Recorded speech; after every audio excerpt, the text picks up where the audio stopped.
Good morning, everyone. My name is Sourav, and I am Adrit and Devarpan's dad.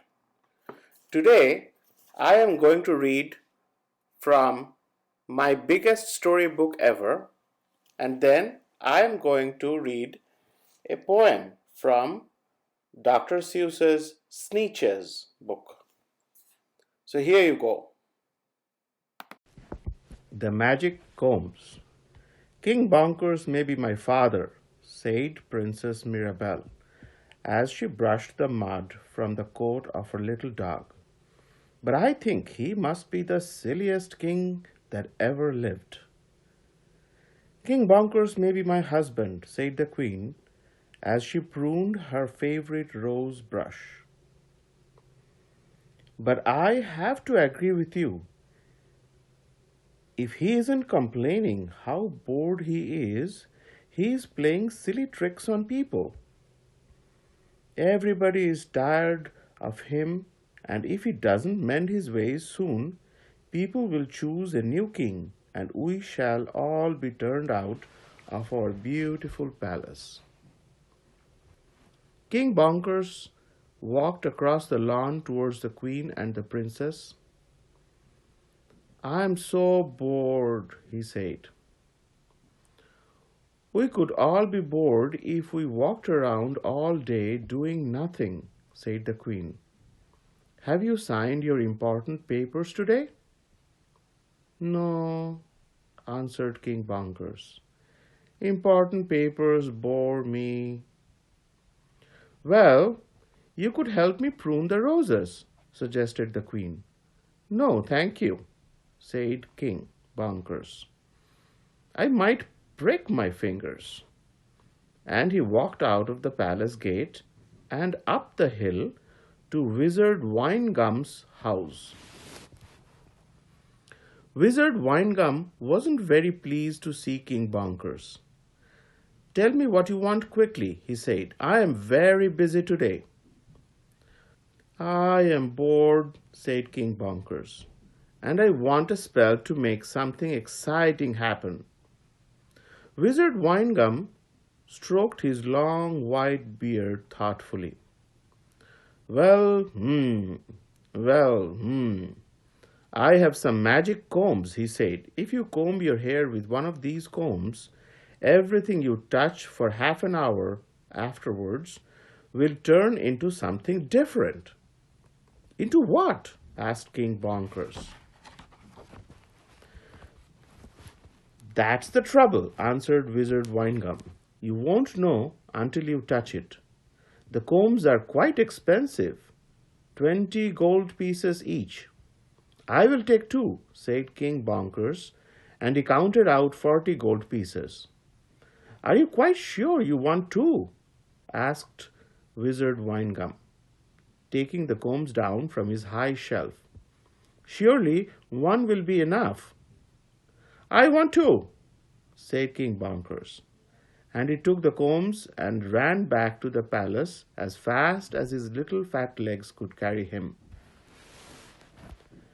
Puffing and panting, he ran up the stairs to the queen's bedroom. The queen was sitting at her dressing table, brushing her hair.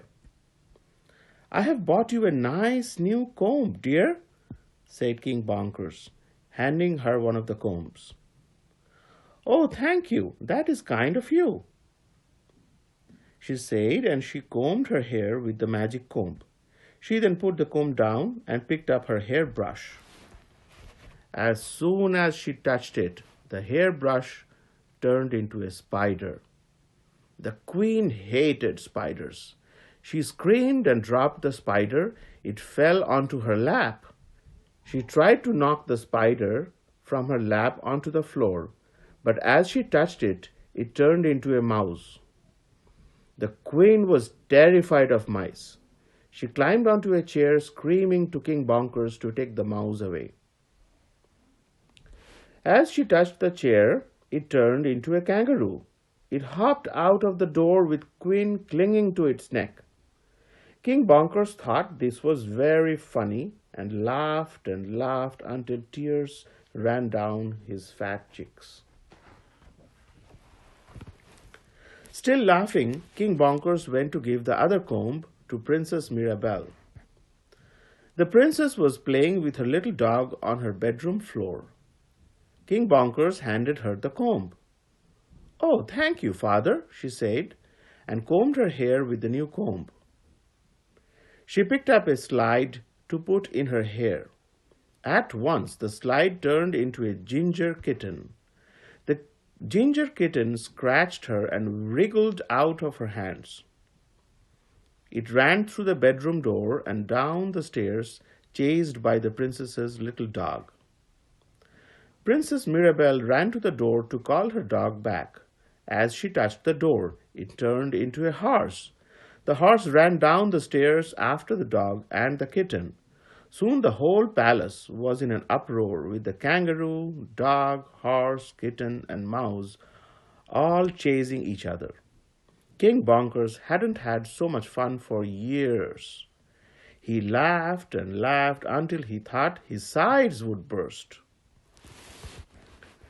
The next morning, King Bonkers left the palace bright and early to buy 2 more magic combs from Wizard Winegum. Princess Mirabelle watched him from her bedroom window. She felt sure he was up to no good and had something to do with what had happened the day before. She decided to follow him. She crouched down outside Wizard Winegum's door and listened through the keyhole as King Bonkers told the wizard how pleased he had been with the combs and that he wanted to buy 2 more. Princess Mirabelle ran back to the palace and told the queen all she had overheard. The queen was very angry. "King Bonkers needs to be taught a lesson. He will not forget in a hurry," she said. She bent down and whispered something in Princess Mirabelle's ear. Princess Mirabelle smiled as she and the queen went into the bedroom. They both sat down in front of the queen's dressing table and started to brush their hair. King Bonkers was very pleased to see them together when he entered the bedroom. It would save him a walk. He gave them a comb each and sat down on the queen's bed to wait for the fun to begin. After thanking him politely, the queen and the princess combed their hair with the magic combs, and then stood up together and walked slowly over to the King Bonkers. The queen put her hand and touched King Bonkers on the top of his bald head. King Bonkers turned into a big, fat, round ball. "Oh, look," said the queen to the princess. "What a pretty ball. Throw it out of the window and see how well it bounces." "Oh, no, no, no. I am not a ball. I am me," shouted King Bonkers. But the queen and the princess pretended not to hear him. Princess Mirabelle picked up the ball, and at once the king turned into a frog. "What a horrid frog," said the queen. "Give it to me and I will put it in the fish pond." "No, no, I am not a frog. Please don't put me in the fish pond. I can't swim," pleaded the king. Between them, the queen and the princess soon turned King Bonkers into so many different things he felt quite giddy. At last he turned into a little bird and flew out of the window and hid himself in a large oak tree. Oh dear, he said. "I am so dizzy with all this changing. I haven't enjoyed it at all. I will never again use magic to play silly tricks on people." As he spoke, King Bonkers turned back into a king once more. He was a very fat king, so it took him a long time to climb down the tree. Oh dear, he thought. "I do hope nobody sees me. It is so undignified for a king to have to climb down a tree." On reaching the ground, he looked carefully round, and fortunately no one was in sight. Full of his new resolve, he quickly returned to the palace, and it wasn't long before he was renowned for his wisdom and good sense. The end.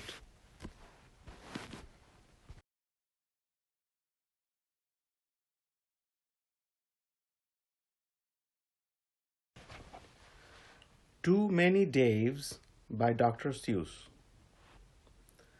Did I ever tell you that Mrs. McCabe had 23 sons and she named them all Dave? Well, she did, and that wasn't a smart thing to do. You see, when she wants one and calls out, "Yoo-hoo, come into the house, Dave," she doesn't get one. All 23 Daves of hers come on the run. This makes things quite difficult at the McCaves, as you can imagine, with so many Daves. And often she wishes that when they were born, she had named one of them Bodkin Van Horn, and one of them Who's Foo's, and one of them Snim, and one of them Hotshot, and one of them Sunny Jim, and one of them Shadrach, and one of them Blinky, and one of them Stuffy, and one of them Stinky.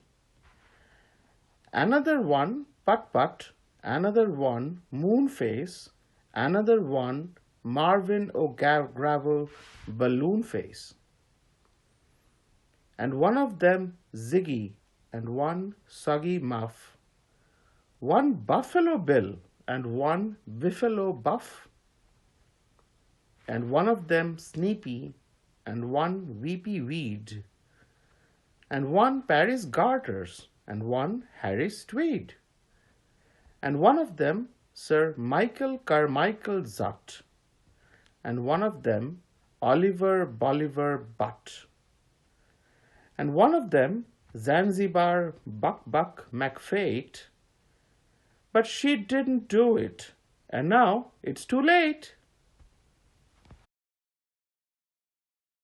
Hope you all enjoyed the story and the poem. Have a nice rest of your day. Bye bye.